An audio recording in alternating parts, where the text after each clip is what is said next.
All right, we are here with Life Lessons in Lattes with Lanisha, and I am joined by my very special guest today, Dajhanae Stewart.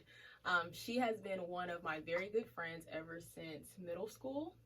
So we've definitely been able to experience each other, grow together from girlhood into young adulthood. So thank you so much for being here today. Thank you for having me. For those of you who are new to the fall series, Life Lessons in Lattes, this is a chance for us ladies to come together and have some good, authentic, nothing off the table girl chat.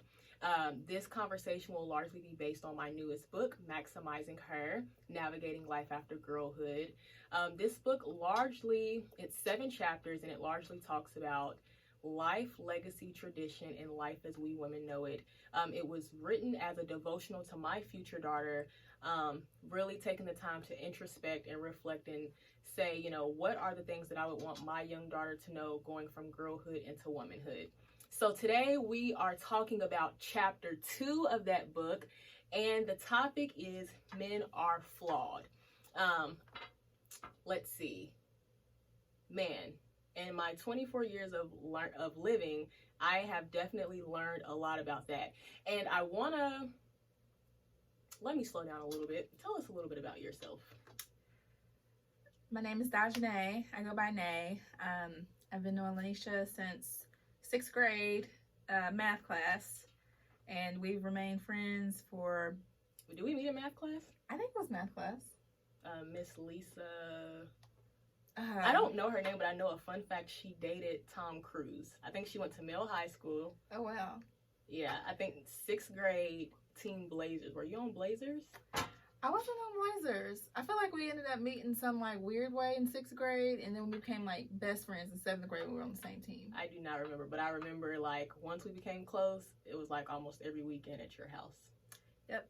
Sounds about right. A fun fact about her, she is probably one of the most avid readers I have ever met in my life. You demolish chapter books overnight. Yep. I mean chapter books. Mm-hmm. I used to have the time. The time and the willpower. She is a walking package of just all of this odd trivia. She just knows so much. You're one of the smartest women I've ever met in my life. Thank you, bud. Very welcome. All right, so how old are you? Where'd you go to school? I'm 23, turning 24 next month. I went to Central also with Lanisha. The historic high. Yeah. Went to the same high school as well, and then for undergrad, I went to the University of Missouri. And what did you study? Health science. Health science. All right. Future aspirations? Future aspirations, I would like to go back to school and get my master's to become a physician assistant. All right, and she's going to do it. Yes. Okay. Coming very soon. Coming very soon, and I'll be there supporting you. Thanks. Thank you.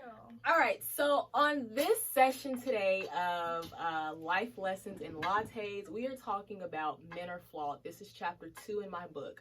Now, I really want to get into it, but I do want to prime it with some celebration of men, because I think people might hear it and at first glance they might say, oh, a woman basher, male busting feminist, and that's not the case at all. But I definitely do think it is necessary to interrogate the things we hold as tradition, because we often will find when we peel back the layers, it can often be toxic, but it's protected because it is said to be tradition. And so we kind of just blindly subscribe to certain ideas and practices and not really understanding the social origins of those behaviors. So, what are some things you love about men? I know I love me some men. What I love about men, I think most men that I've come into contact with, and what I can say that I admire about most men is that, they always put themselves first. Men, they hardly ever forget about themselves. If something's not working for them, they remove themselves or they find an alternative. If things aren't going their way, they go a different way. Men are very bold in that way, where they will always do what is best for them. And I think that that's a very beneficial, trait in most cases, in most scenarios. What I personally love about the men's, I like a nice, like, masculine figure. Like, I like leadership, and I consider myself to be a leader and an alpha female, but an alpha male, something about that essence is just, that's just a big attraction to me, and just being able to lead and speak your mind and make mountains move. Love that. I feel like men from a very early age are reared to do that, to take it on without any doubt, without any fear. Like, whether they're qualified or not to actually do the task, it's like they have psyched themselves up to know, like, I can make mountains move. So that's definitely something that I definitely enjoy about men myself. I definitely love that men can definitely be leaders. I love that when men set their mind towards something, they definitely are out for the tackle, like they're gonna get it. What else I love about men? I think at their best, I really do think that they mean well. And I think when they do love hard. Yes. Yeah, and being a straight shooter about it, I love me a black man. I feel like they come from a certain struggle that just makes them so sexy. Like, it is a cultural, deeply ingrained. It's just something in them, and it's like the swag that they have, and like the tenacity. It's just makes me warm. So I think we've made it very clear that we have an admiration for men, we respect men, we love men. But with all things that there are to love, there's always room for improvement. And so today, that's what we're talking about. So, men are flawed. Let's just get right into it. When did I realize men were flawed? I think for me, it was in high school. And let me clear the air. I don't want anyone to think that I'm being super green or naive, thinking that all humans are perfect or we all should perform to this level of perfection. But what I am saying is, I think that especially young girls, in our girlhood, we are trained up to find this idea of Mr. Right, like the perfect fairy tale. It's repeated time and time again. I didn't really watch Disney Channel that much growing up, but from the things I did watch, Cinderella, it was all about finding the right guy, the Prince Charming, right? And so you grow up pretty much taught there is Prince Charming out there, and it seems very realistic that you'll find him. I mean, it's your responsibility to attract him. It's your responsibility to attract him. So when I was kind of like a late bloomer to the game, but when I started dating, I started seeing all type of misbehaviors and just like things that did not align with this idea of Prince Charming, and I was taken aback by it. Like, wow, these creatures are really flawed, and I was set up for. I felt very betrayed in a sense, like kind of set up for failure, because I'm like, this is not what was advertised to me. This is not. I went into a jungle, and it was not what I expected it to be. So I know that good men are definitely out there, but the experience, which I talk about in the book, that almost completely obliterated that idea, was realizing that even marriage is not the sanctuary that most women seek. There was a man, and I talk about him in the book, who the world holds as a cultural icon. You read the book, so you know who I'm talking about, but we want you to buy the book, so we're not going to give the story away. But he's held as a cultural icon. And I remember I attended a local banquet here in Louisville, Kentucky when we graduated high school in 2013. I got a scholarship from the NAACP. So, of course, there are so many like distinguished and prominent community leaders there. And I remember sitting down next to this woman. And, I just knew that she was someone to know in the room because of how everyone else was acting. So I figured, this is a moment that should be captured. So I took a picture with her, not even really knowing who she was. So she turned out to be the first Kentucky legislator, black woman, in the Kentucky Supreme Court, I believe. And so took a picture with her, and then after the event, my dad says, "Do you know who you just took a picture with?" And I go, "Yeah, the first black woman in the Kentucky Supreme Court." And he's like, "Yeah, but do you know who she really was?" And I'm like, "No." So then he tells me that this woman was the mistress of this man that I have always held in this high esteem.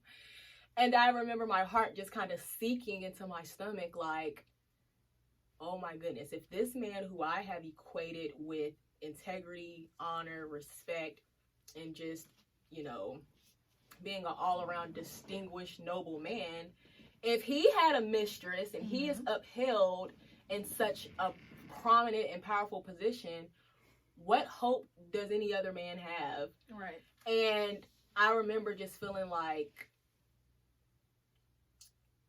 do I even want to get married anymore? Like, if this man can cheat, you know, do other men feel any other convictions like when they do wrong? And so as I continued to and that was in 2013. So I kind of brushed it off, you know, really not understanding the bigger secret that existed, that lurked out there in the world.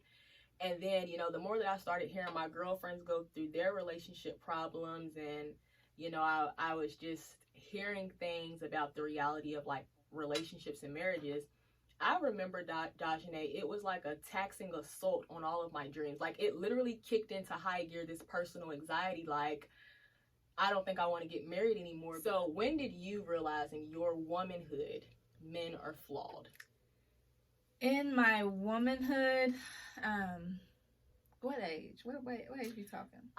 Let's say after college, because I feel like in college we're very mature kids. Okay. So after college. After college, well, I had some relationships in high school and, you know, in college that were pretty like serious, at least on my end. So, you know, after college, when I graduated, I ended up breaking up with my boyfriend of like 3.5 years at the time. And trying to start over, I knew it would be difficult. Had been out of the game for a while. You know, I had basically been with somebody since I was 17. I'm 21 and I'm, you know, moving back home and trying to navigate things and figure things out. And I had heard the rumors that dating is so hard now. You know, everybody wants this and expects this. And if you don't do it, then they're going to assume this. So I kind of came into it thinking like, it can't be that hard. You know, I had always up until then kind of pretty steadily stayed in a relationship. I always kind of had somebody, but you know, once again, that was kind of like childish, like I was a kid. Yeah. So, you know, I'm fresh out of college. I got my degree, you know, I'm about to start working, and, you know, I want to get back out there, and I'm kind of exploring options, and I'm like, you know, it can't be that hard. Like, I'm a good woman, and I know that, you know, not too my horn, I look good too on top of that. So it's kind of like, well, you know, it can't be that difficult, or there's not going to be as many obstacles for me as there may be for some other people. Oh, but I was sadly mistaken. Got humbled along the way. Yeah. I've been humbled along the way. It was just kind of like, you know, I was trying to get out there and, you know, trying to start over, but, you know, I still had baggage, and nobody likes that. Nobody wants that. Or, you know, a lot of people aren't as in tune with their emotions as I may be. So trying to connect with people and have it be an actual real connection that might be lasting, I felt like that was really difficult, because a lot of people were kind of just looking for one thing, or, you know, I want somebody who'll come over and chill, and I expect all of these girlfriend benefits out of her, but I'm not going to make her my actual girlfriend. And I think that's what I kind of kept running into. You know, don't get me wrong, I didn't participate, you know, just to throw that out there. But I would get the upfront, I'm kind of like, well, you know, what are you expecting, or what is it you want? And they're just like, oh, you know, I'm just looking for, you know, basically this whole bond without a title kind of situationship. And then I was just like, yeah, no, I gotta step out. So for you, you kind of learned that I would say after college. Well, you kind of had some experience, you know, through college, but then after college, that's when it became real for you. Like there's an inconsistency, you know, with the guys and what I expect and what they're willing to give.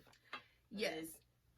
I feel that there is this protective cone of normalcy around infidelity, around misbehaviors, and just around male promiscuity. And we make the excuse that, oh, well, they're young, or oh, it's a part of their biological destiny, or oh, it's an inherent weakness, they can't control it, like men are going to cheat.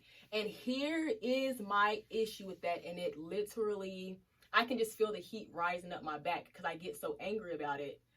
Men mostly they occupy the most powerful positions in the world, right? But yet they are not held to a standard to be disciplined in their own personal endeavors in terms of like when they take vows to a woman, like actually honoring those vows. There's automatically this cone of normalcy saying like, well, he's a man, it's a part of his biological destiny. If he cheats, tap him on the hand, it's not right, but he's a man. And the issue is a lot of people will watch this and say, well, Lanisha, everybody cheats. Yes, everybody cheats, but not everybody is disciplined and shamed the way that a woman would be. A woman will be shamed because she had affairs or because of her promiscuity, whereas men are continuously sheltered by that cone of normalcy. Have you seen that cone of normalcy we put around men, and we say, well, they're young, they're figuring it out, you know? Yeah, it's just kind of like a lack of accountability. So it's like, you know, I'm grown up and I'm being told, well, you know, don't be fast, or wearing as too grown, or, you know, you don't need to be hanging around all these boys, or this is sending the wrong message if you say or look like or post or whatever this. But, you know, I got brother, I got cousins, I got whoever, and they're doing, you know, they can really out here be actually acting that way, and it's just like, you know, boys will be boys, or you know, as long as they use protection or whatever, you know, who cares, or it's fine, you know. So it's kind of like, well, I'm not even actually doing that stuff, you know, I'm just kind of being myself, or, you know, trying to explore, you know, this whole realm that's been kept away from me as far as sexuality, and embracing that on top of that. And I'm just trying to navigate that on my own, and I'm being consistently tapped on the hand, or don't do that, reprimanded by society and shamed, and all of that comes with that. And I feel like, especially as young women, we are hypersexualized before we even have a chance to kind of even explore our identity, which I think goes into what you're saying, like, oh, don't wear this because that makes you appear or present a certain way. Yep. You know, and the issue that I have always had, you know, with men in this culture of I can do it but a woman can't, and not saying that all women want to do it, but the inconsistency and the double standard is completely unfair. What literally pisses me off, and the reason why I wrote this in the book, is because we are failing the next generation, I believe, especially, you know, for young women. It's that if you ask any man about the plans and the preparations that he has for his own daughter, oh, he wants her to be protected. He wants her to be respected for, like, you know, he wants her inherent goodness to be celebrated and all of these things. And he can treat women of the world one way, but the women that are mostly connected to him, and, you know, the women that he cares deeply about, he doesn't want them adversely affected by the same culture that he's participating in terms of like being unfaithful or being disrespectful toward women. And my issue with that is, which I don't know if a lot of people see it, is that being a silent bystander to a culture that you know is dishonorable, you are still being compliant in it. Especially if it benefits you. Especially if it benefits you. And if you listen closely, like when men talk, it's like, oh, I don't want a daughter. Why don't you want a daughter? Because you know the predatory culture that exists for her and the way that men think. You know the ingrained dispositions that men hold. not to respect women. And so you don't want to raise a victim to those very ideals. Mm-hmm. So instead of changing it and saying like, I'm going to go against the grain. I'm going to change it. I'm going to respect women. I'm going to be faithful. If I take a vow, I'm going to respect this woman, be a man of integrity in the locker room, even when I'm in the face of temptation, and I'm not going to give in to my inherent weaknesses. They don't do that. They just literally fall back into the, well, I'm a man. Mm-hmm. And you're expected as a woman to be understanding. And if you don't extend grace or a level of mercy, there's something wrong with you as a woman. And the thing that I feel deeply about is when men participate in that culture and you replicate it, you are also, and so forth, teaching it to the next young men in the succeeding generation. And guess who's going to get the backlash of that? Maybe your daughters, maybe, your future nieces, the women that are to come in the future. Yeah. Do you understand what I'm saying? Yes. It's like a full circle, If you don't want the culture to affect the women that you love, then don't participate in it, because little do you know, young men who don't have a father at home, they're pursuing that paternity elsewhere. Mm-hmm. And maybe it's through your example about how you talk at work, how you talk in the locker rooms, how you talk in your private guy conversations. So if you're teaching a young man like, well, it's okay to give into that weakness, although you're married, you could be perpetuating the same culture that's going to affect your own daughter in the future. Mm-hmm. And that makes me mad when we literally just kind of write it off like, there's nothing I can do about it. There's everything you can do about it. One thing that we said we loved about men is their ability to take leadership and kind of own what they want to.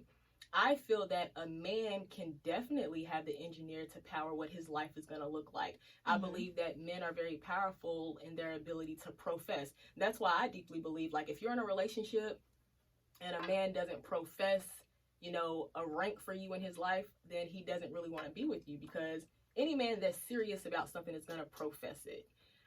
So I definitely want a call to action to this historical issue, because while I was growing up and I remember going to mentors, I have like a lot of women who are older than me, and I would go to them and be like, can you believe this is what I'm dealing with? Can you believe that although he has a girlfriend, he's still like trying to talk to me? Mm-hmm. And they're like, yeah, yep. Baby, that's the game. That's the game. And I'm like, well, this man is married and he's still, and they're like, doesn't surprise me. And then I realized this is a historical issue. Mm-hmm.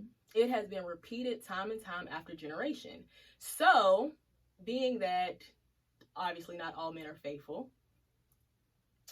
what do you think about women who are in relationships or marriages who are cheated on and they stay?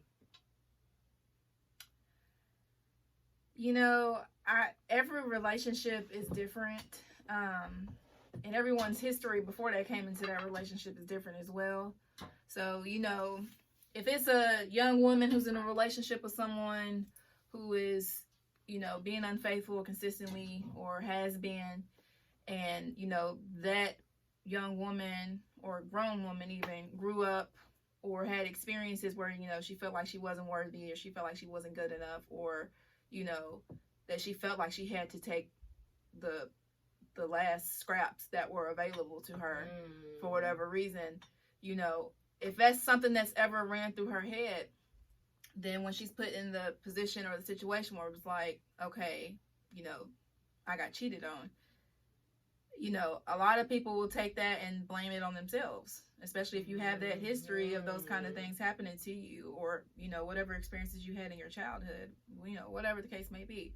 So they'll internalize that, and it can kind of just become like your shame to wear, like, well, if I was pretty enough, if I was this enough, or, if I did this more, then none of this would have happened. And then, Ooh, that is good, Dajhanae. Yeah, that is good. Now that's your cross to carry when, you didn't even do anything. You didn't do anything, and it is society that has kind of empowered men to feel like it's okay. And what you said is so powerful, because the first time that I ever got my heart broken, I didn't see it as his own shortcomings. I took them on solely as my own. Yeah. And having the robust work ethic that I do, it's like I have been able to will myself through anything in life. Like, I've been able to will myself through any adversity.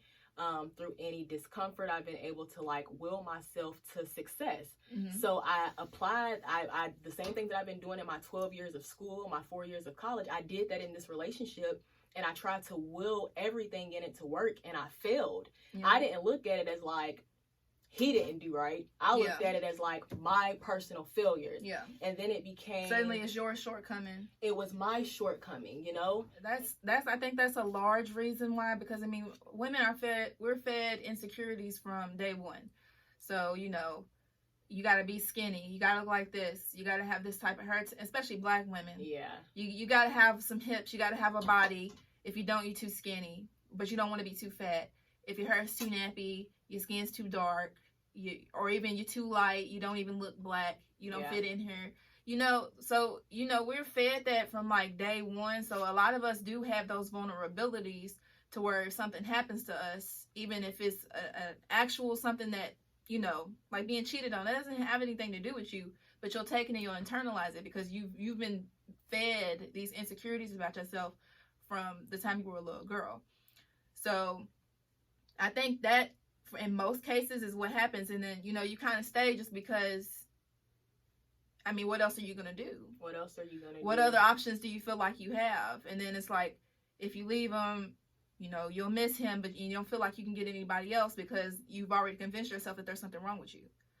So I think that's a large reason. But I mean, you have other women who stay for other reasons who maybe don't have those types of insecurities. You have some women who stay because of the man's status. Well, like, he's a baller.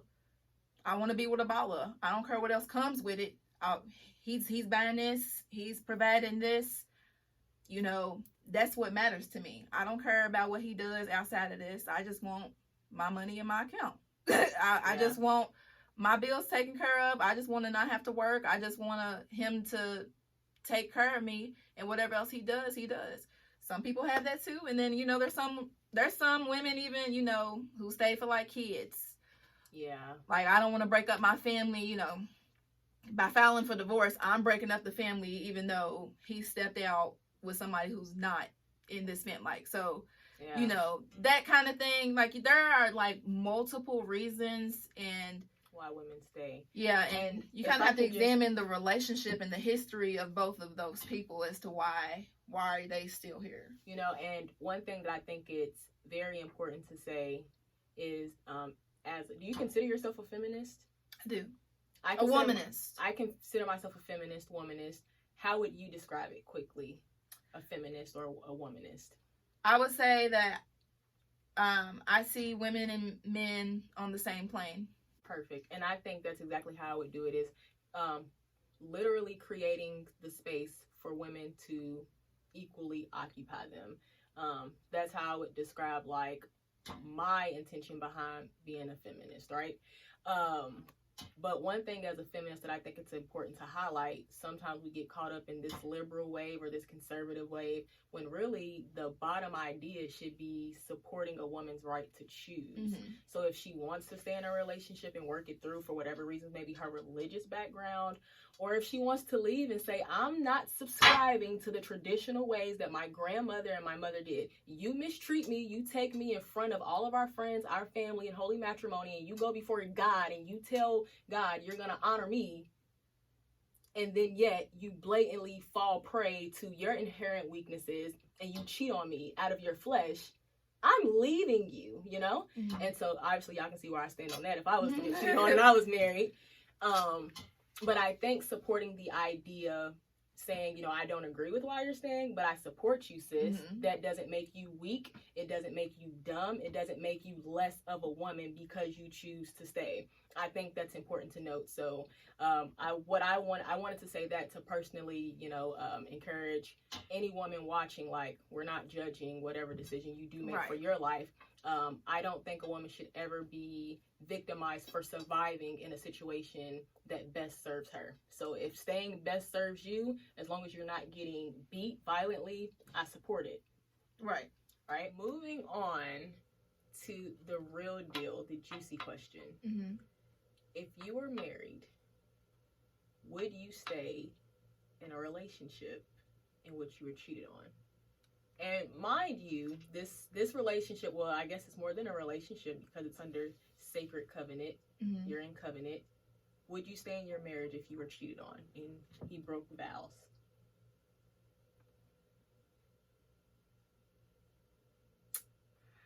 I don't think that I could, just because of the type of person that I am. I, especially, like, you know, I discussed a little bit earlier, like, I've already done the work to figure out what my expectations are, what my standards are, what I'm comfortable with, what makes me extremely uncomfortable, right, how I am as a person, and how I react to situations and things that bother me. And, like, one of my biggest, like, it's one of my best traits, one of my worst traits is that I try to see something from every perspective. Like, I overthink to the point where I try to understand what went wrong, exactly what happened, what was involved, right, you know, what is everybody's perspective before making decisions. So, with those things being said about me, you know, if I found out that my husband cheated on me, I would instantly go into thinking mode. Well, why? What was the issue? Yeah. What led up to it? Who was involved? What went on? Yada yada. And like, that will just drive me nuts. Like, it will be all that I can consume. Like, that's the only information that I will be able to consume for a while. It'll distract me from my job. It'll distract me from raising my kids. It'll distract me from taking care of my business. It'll make me feel some type of way about myself. And then, you know, like I was mentioning, like, I already know myself. I already know what my standards are. So if I married you and you've gotten to this point with me, you know that I don't play about certain stuff. You know that all I want people to do is be honest with me and be real. So if I find out I'm cheated on, that's what I'm instantly going to go back to. Is like, well, I told him that's not something I was going to play. Right. That he wasn't going to be able to get away with that type of stuff with me. Or even if he got an excuse, well, you didn't do this. Well, you didn't tell me that. And I told you needed to be honest with me. And then instead of doing so, you went and did something even worse. So right.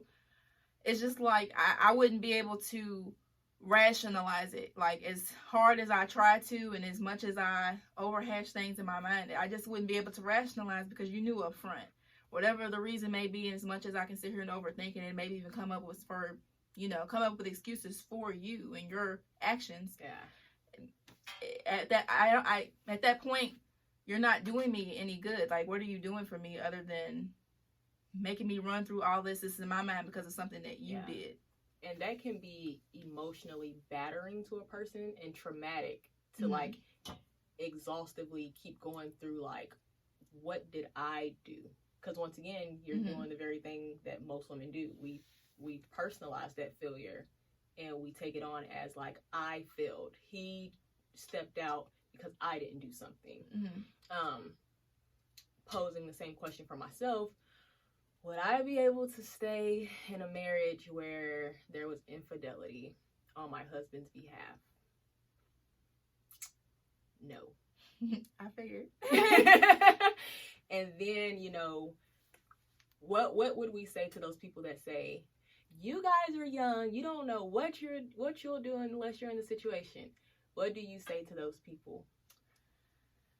You know, like I was saying, everybody's different. Everybody's path that they've taken has been different. But, like, you know me, I know myself. Like, I've done the work of getting to know myself. I know what I can and what I can't handle. Yeah. So if I'm put in a position to where I have to hold myself true to those same values and standards that I set forward to myself, like, that's what I have to do. If I don't, then I can't sit here and I can't have conversations with my friends and say, well, yeah, you know, you should leave him or you should do this and that. And I'm sitting here and I'm allowing it to happen to me. Then and I can't give that same advice to my daughter. Yes, girl. And say, this is how a man should treat you. This is how you should expect. These are the things that you should expect, you know, in life and being a woman. And I'm trying to teach her how to love and care for herself and have standards and to start that process early. But I'm allowing her father to get away with treating me however he wants to, or doing stuff that doesn't benefit our family. Right. No. Then I wouldn't feel comfortable with myself. So, you know, people can say you don't know what you're going to do until you're in a situation, and you don't. And, you know, circumstances, history, a lot of stuff changes things. But I just know bottom picture, even if I had to stay in a marriage with that man for whatever reason, it's not going to be the same marriage. Like, you got to get out of my house. you got to go. I mean, you can see your kids, but you're not going to have access to me. You're not really going to have anything to do with me. If for some reason it's not, for some reason we can't get a divorce right now, it'll be in the works. We'll at least separate it. And you know what? I want to share this excerpt from my book, because when I was writing the book and I asked myself the question, like, Lanisha, you know, if you were cheated on inside of covenant, would you work it out? Because that is the advantage that is afforded to us, right? It's like, well, if it happens within covenant, God wants you to work it out, because the Bible tells us God hates divorce. But then I said, you know, what if that is just another tradition that is really toxic, that keeps women being the footnote at the bottom of a man's life? Because what I realized is, like, as a woman, you literally change your identity. You become a mom, you become this person's wife. You are awfully only known as kind of like an extension of your husband. Like, literally, your name is changed. And in a sense, you almost, I feel like, you are expected to prioritize his well-being and help him engineer the things that are best for him in order to uplift the family, which I get it. I understand why a lot of women do prioritize the man, you know, as the head of the household, and they make his interest priority. But it also feels unfair just on a human level that I'm supposed to take a back seat, or I am supposed to forfeit or undergo my own dreams, plans, and ambitions and happiness for a man who has these inherent weaknesses that may or may not honor me if he's tempted with the right things. You know, it really almost feels cruel. But I went through all of these things, like asking myself, like, what would you really do? Especially if you had a daughter and this is playing out in front of her, what would you do? And so this is what I wrote in the book that kind of walked me through that thought process. It reads, isn't that how women got here in the first place? By forgiving so easily, by laying down our power for the sake of being what society calls a good wife. Would I be helping push the culture of women forward with progressive strides that demand change by succumbing to emotion?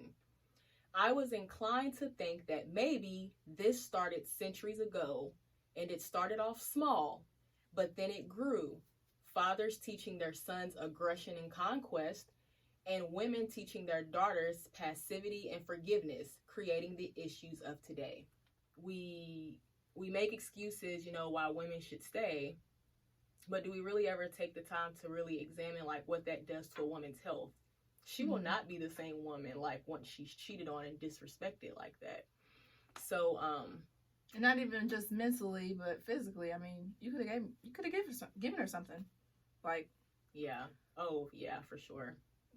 I mean, or if it was like a child that resulted out of this infidelity or something, like, now that changes your entire family dynamic. So where you have to explain this other sibling to your kids. Suddenly it's finances that are leaving your home to go towards a child that you had no part in helping to create. Like, that's a lot to process for someone, you know, especially inside of a marriage. You're encouraged to stay. And what if that same encouragement breeds something that is toxic, but it's veiled as tradition? It's traditional for you to stay. It's traditional for him to mess up. Just make it work. Well, see, this is something that very, like, interesting that I saw on the internet a couple days ago that kind of, like, spoke to me, resonated me, however you want to phrase it. But what I was reading, it was like, you know, your vows are in place for things that are beyond your control. So getting sick, becoming poor, like, we're all, you know, subject to that. That's something that can happen to any of us at any given time that we don't bring upon ourselves. But, you know, cheating is a decision. Yes. Lying is a decision. you know, lusting after someone who's not your partner or your wife is a decision. Texting, sending messages, playing games, having some people over, sending pictures, making all the trips. Every little detail outside of the actual sexual act was a decision. All of that was within your control. It was within your grasp. So that's not a part of my vows, as far as I'm concerned. That's not for better or worse when you chose to be worse. Yeah. That's not, I didn't sign up for that.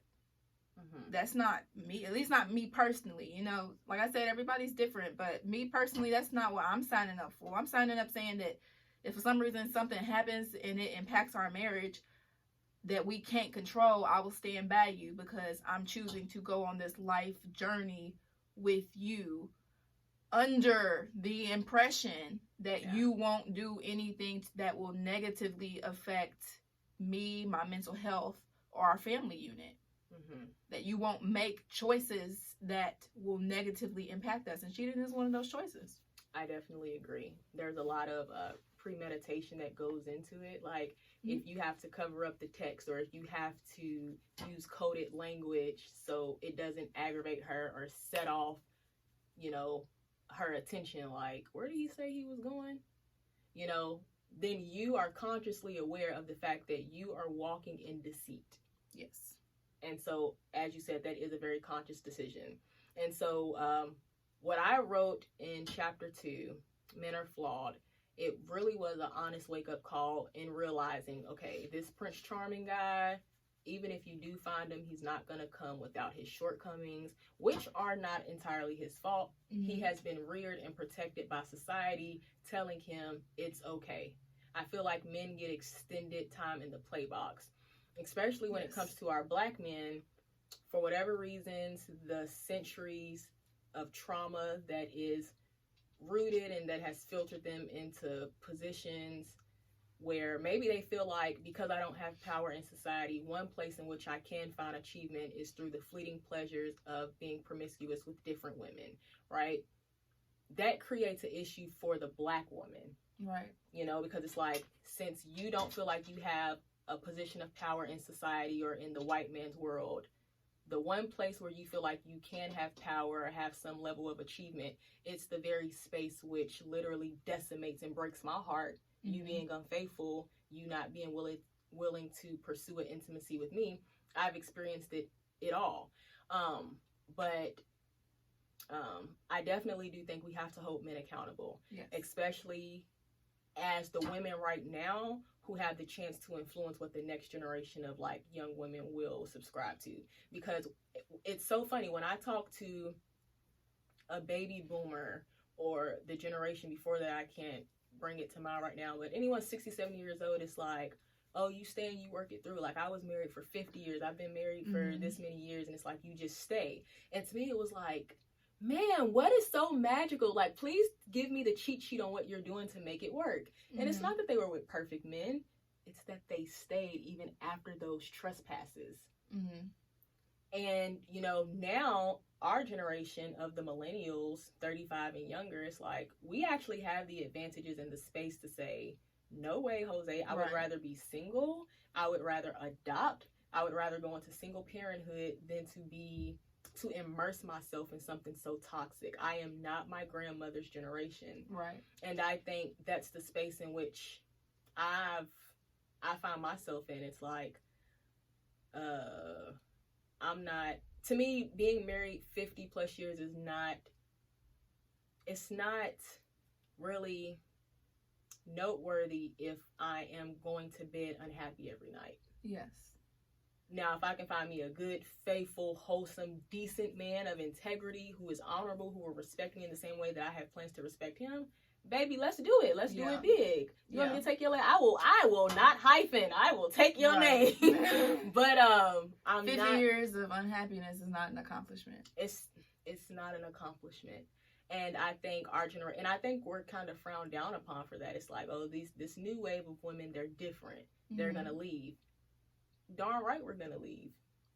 I think we have a a different level of awareness of we don't have to tolerate that. Right. It is my right to choose if I want to stay, Mm-hmm. but I don't have to if I don't want to. But also, times have changed. Like, we have the money to do that now. Yeah. We have salaries.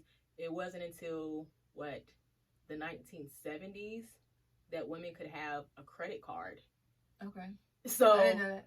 Yeah. But I do know, like, when they had this sudden increase of divorce in like the 80s or so, and they were saying that, this is going to breed this whole new wave of predators because everyone's growing up in broken homes. And the movie this is an odd fact. She said I know odd facts. Like the movie Child's Play. I have no idea. Like the Chucky movie with the doll.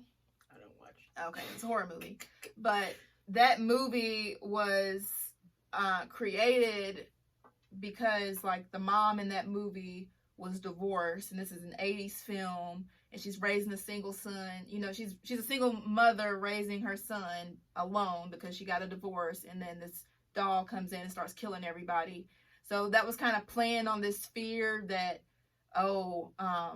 American values are going downhill, all these broken homes, because in the 80s is when women suddenly had this access to divorce. Like getting a divorce became much easier, and they saw these spikes in divorce, and they're saying, well, the family units are just falling apart, when in reality, these were really unhappy marriages, and people couldn't wait to get out. So as soon as they had that access, everybody started filing. And so they started playing on those fears, like, we have to maintain this strong family unit. And even in the United States today, like there's this pressure, even if it's subtle, societal pressure to get married, like the tax benefits even, or, the pageantry of it. If you get on Instagram, I mean, there are whole wedding pages just dedicated to playing your wedding hashtags, and there's just this pressure to just jump the broom and to just commit your entire life to being with one person. Yeah. And I think our generation is starting to fight back on that. So with writing, chapter number 2, ultimately my idea was, as a feminist, as a womanist, a woman who is a champion for other women, we cannot condemn, we cannot judge how a woman chooses to survive in whatever unique circumstances she must survive under. But I definitely think we should be more intentional about allowing women to know that it is okay to resist tradition. You do not have to stay and suffer for this idea of achievement. Like, I've stayed married this long, but you're unhappy. I just think experiencing, pain and betrayal, that should not be a tenet hallmarking what a marriage should be about. It's not like this rites of passage that one should be obligated to endure. Mm-hmm. And I think our generation is like really good about sticking up and saying like, no, I'm not going to subscribe to that. And, that's what I want my daughter the daughter I someday hope to have. I want her to see and know about me. It's like, I want to be a strong woman, showing her that you don't have to settle. And although men have proved to be flawed beyond what my innocence could have ever imagined, I still believe in love. I still believe that there are good men out there, and I still believe in marriage. Touching on that part of, getting to know yourself and, having all this self-love and coming into a relationship with all of that ready, you don't want to get to a point in your relationship, especially if it's going towards marriage, where you're having to negotiate. What you want to come into is saying, this is who I am, this is what I have to offer, this is what I can accept, this is what I cannot. Do your values and what you have to offer and what you can accept, does that line up with what I have right now? Yeah. If not, then you have to let that person go. You have to, and you said it earlier, we started the broadcast with this. Men are good at saying she doesn't fit the bill, so I deuces. Yes, and men decide quickly whether or not you are even, if they're going to entertain you. Yes, men are great at that. they, you know, believe it or not, and I've heard this from men, it's not always true, I'm sure, but, you know, men know. Like, they know whether or not they're going to marry somebody. And they know whether or not they would enjoy having a kid with somebody if one came up by accident or on purpose.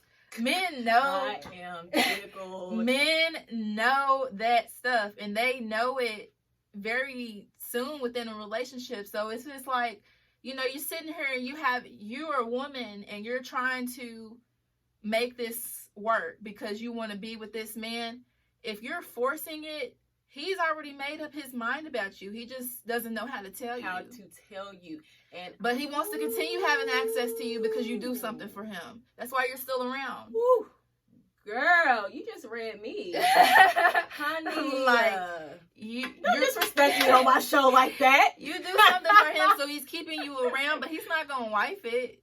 Oh, if he can help it. If he gets, you know, trapped or whatever this little idea that these guys have out here to where he has to do something, you know, at the end of the day, he's going to do what's best for him. You need to do that too.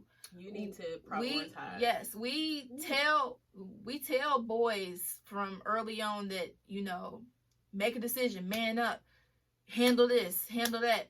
And, you know, men, they are given so many options even from when they are, you know, young men growing up to say, oh, I can talk to this girl and talk to that girl. And I, you know, I like her, but, you know, her I only like for this, so I'm going to use her for that. Like, yeah. And nobody checks them on that. And when they get into adulthood, they're that same way. That's what men are going to do.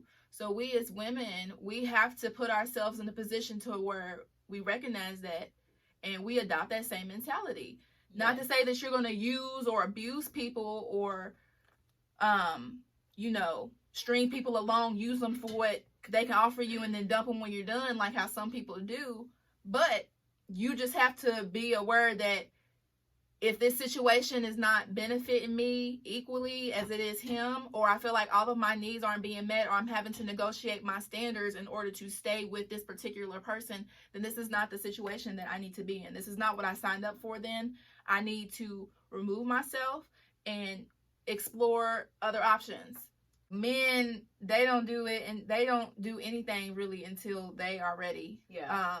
On their own time. Yeah. So if your timelines aren't matching up, or you know the standards or the goals that you have for a relationship aren't matching theirs, it's just time to move on. Like, what can we say to the girls that say, like, yeah, you're saying move on, but what am I supposed to do during that heartache? What do we tell those girls? Because that is very real. It's easy to say let it go, but there's a real pain and there's a real level of solitude that comes with that. What can we tell those people?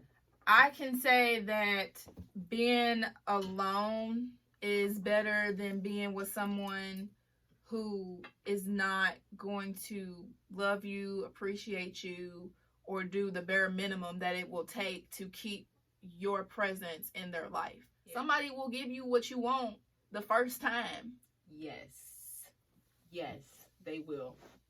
Yes. And it will surprise you. It will shock you. It will say, well, I had to beg so-and-so to do this for me. That's because so-and-so was not for you. So-and-so probably even knew that and didn't tell you and was leading you blind and was leading you astray because you allowed it. Yeah, you allowed it. And you had a vision, but you let so-and-so distract you from that vision out of love when it was really attachment. Standard. You let somebody negotiate you out of your standard. And I think that's the biggest thing we have to learn. Because I think we unduly conflate that. Like, oh, me being negotiated out of my standard is me compromising in love so that way I can get to that marriage that I want. No, sis. No. You're being negotiated out of your standard. The standard is there. The boundary is there to protect you. Not to punish him, but to protect you as a woman because God created us that way. He created us to give, to continuously, like, pour into. We have that ability to withstand, but we shouldn't continue to suffer in the name of love for somebody that is not for us. By the time you do meet your husband, what are you going to have to give to him? Right. We speak from experience when we say, like, really take the time to love yourself. Yes. Really take the time to invest in yourself and really stick to that standard on purpose. Yes, because you will never You will never regret investing in yourself. Never. But you will regret investing into people who were not for you, or people who went against you. You will sit and you will think about that. It will build hate in your heart to think, I did all of this for him and he still left me, or I did all of this for him and he still cheated, or I did all this for him, broke up with him, thinking that maybe he'd get the message and he had a new girlfriend a month later. Like, that will build hate in your heart, and that will steal from the man who is actually meant for you. Yeah. So we speak from experience on that. So we're not just telling you that out of some out of repetition or because it's a cliche thing to say. Like, we truly mean take the time, love yourself, don't negotiate the standard. Standard is there for a reason. Stick to that standard on purpose. Do you have any other closing thoughts on men are flawed? I mean, we did this whole thing not to bash men, but to really unveil a historic issue. Right. It is an issue that our grandmothers dealt with, mothers dealt with, I'm sure. Now we're dealing with it in our prime, and we're really trying to figure out how do I search for love, pursue love, but being true to myself in a way that makes me happy, that I can look at myself I can look at myself in the mirror as a woman and be proud of the things that I'm doing. And I'm pretty sure that our daughters will have to deal with it. But now we kind of carry the responsibility of dealing with the things in such a way that we can leave a good example for them. Because that's the last thing I would ever want, is my daughter saying, like, it's okay to be mistreated in the name of love. Yeah. Or in the name of tradition. Yep. You know? Yeah, I would say, like, my final, like, point, and this is something that I had to, like, learn on my experience, from my experience with someone that I dated in the past, and then that was kind of just reinforced by people I've dated since then. But, I was in a relationship where I really was not getting what I wanted. I didn't feel like I was being heard. I felt like my wants and my interests were disregarded. And I was being made promises that weren't being kept. And all of this I allowed, or I tolerated, because he would say, well, you're going to be my wife, or we get married, or, all of this is temporary. Once we're done with school and once this pans out and this happens, then I'll be better and we'll be better. So I allowed that, and I was so angry when it ended, because I'm like, I put up with all of this thinking that, he told me, like, he specifically told me that I was going to be his wife and we was going to get married and all of these things were going to happen for us. And now I don't have anything to show for what he said to me. And afterwards, I was like, I was thinking about it and decompressing to myself. And I was like, I was trying to be forgiving, like, the Bible says, or I was trying not to hold anything against him, or I was trying to love unconditionally, even if it meant breaking me down to my lowest levels. Like, that's what God would want me to do. And my mama told me, she was like, no. She said, God wants you to love and to forgive and to accept people as how they are, but God also does not want you to play yourself. God does not want you to get the short end of the stick because you trying to be Jesus. Like, he loved everybody. Jesus could forgive anybody. Jesus could also rise from the dead. You can't do that. If you let somebody break you down to your lowest possible levels and kill your energy and steal time from you and this and that, you're not going to get that back. Like, you can't offer yourself up as a sacrifice to other people in the name of love, especially people who would not ever consider doing that for you. That is so good. I think that even with that tidbit alone, you've probably empowered so many young women to see that I don't have to keep suffering through this. And it's definitely hard because your first go around, you only have really the advice of other people to navigate it with. It's like a lot of people do say, well, love perseveres and love survives all things. That's what the Bible tells us in Corinthians. And you apply that to a relationship, and then you find yourself easily putting up with things that are just intolerable, or things Mm-hmm. that you shouldn't be putting up with.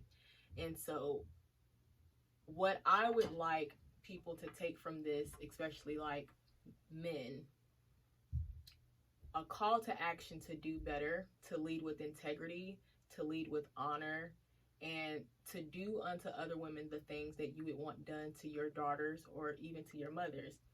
Don't waste a woman's time. If you know that you don't mean her well, if you know that you can't serve her to the best of your abilities, just resist your own self and stop. Leave her alone. And just be honest about it.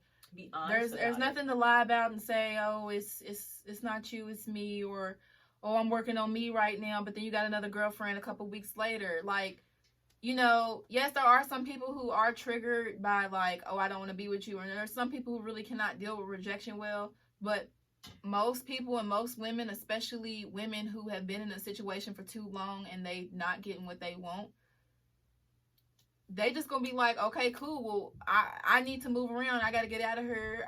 Well, good, now I have an answer, I can go on about my life without thinking about what-ifs, should-have, could-have, what-ifs, yada yada. Like, most people want that, and that's what a lot of women, I think what men need to realize is that when a woman comes to you and is saying, well, why are you doing this to me, or why aren't you giving this to me, or why can't you do this for me or give me what I want and it's hurting me, they are looking for an answer. They're not looking for an apology. They're not looking for an excuse. They're not looking for something that is just going to continue for you to have access to them, which is continuing to waste their time. That they are looking for what is the issue? What is the problem?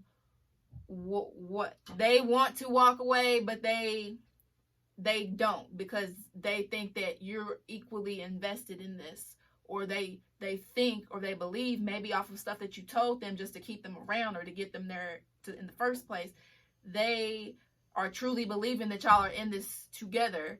So it is your responsibility, if you made all these promises, or you said that you would meet these standards, these are expectations, and you know that this is something that you're being held to.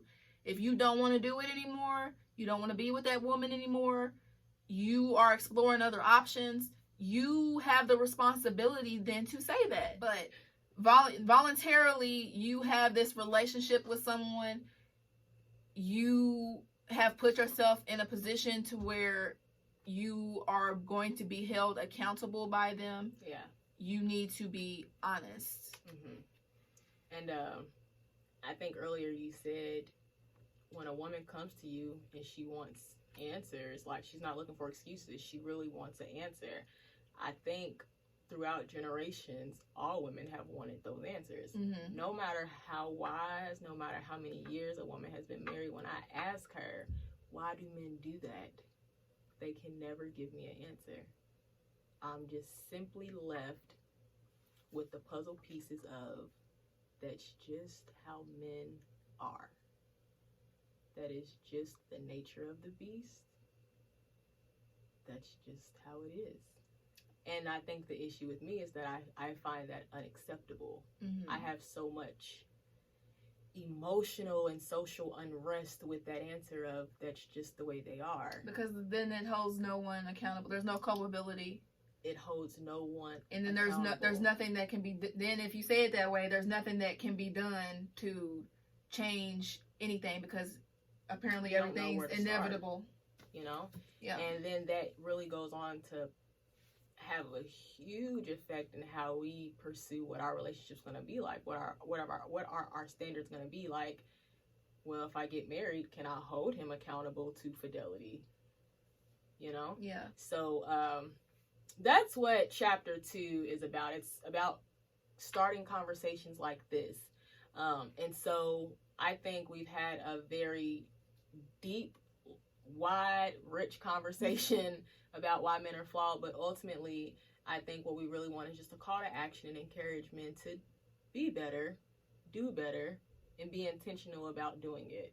Once again, the very culture that you are participating in, you are perpetuating and extending the invitation for your daughters or the women that you deeply care about to be affected by that very same culture. So now time for our fan feature. We have a life lesson from Sam of New York. His life lesson is this: you cannot control if people like you or not.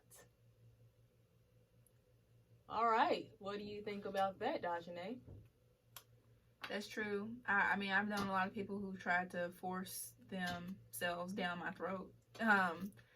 And I've witnessed that account on a couple of times. Like, you, of course, think that you are so great and so amazing, and especially if it's somebody that you're interested in romantically, you want them to see how great and how amazing you are and how great a relationship and everything like that would be. But I mean, that's just not the case. Everybody's not for everybody. Everybody's not meant to be for everybody. You know, everybody has their own quirks and their things about them that make them different, and some people are not your cup of tea, and vice versa. You're not everybody's cup of tea. You can't expect that. I mean, don't let anybody disrespect you or talk crazy or bad about you, but on the other hand, you can't expect everybody to like you. You can't expect everybody to understand you or to to be able to walk in your shoes. And I think for me, that's something I've definitely learned in leadership and positions of authority is that disease to please. You got to get rid of it. You got to treat it, because there is no way that you will ever make anyone happy. If you were the most beautiful, richest apple, there's always going to be someone in the world that does not like apples. So, Sam, you are definitely right. Thank you so much for sharing that with us. If you would like to share your life lesson to be featured on Life Lessons and Lattes with Lanisha, please just email me at inspire@lanishaporter.info, or you can just write me personally on social media for a chance for your life lesson to be featured.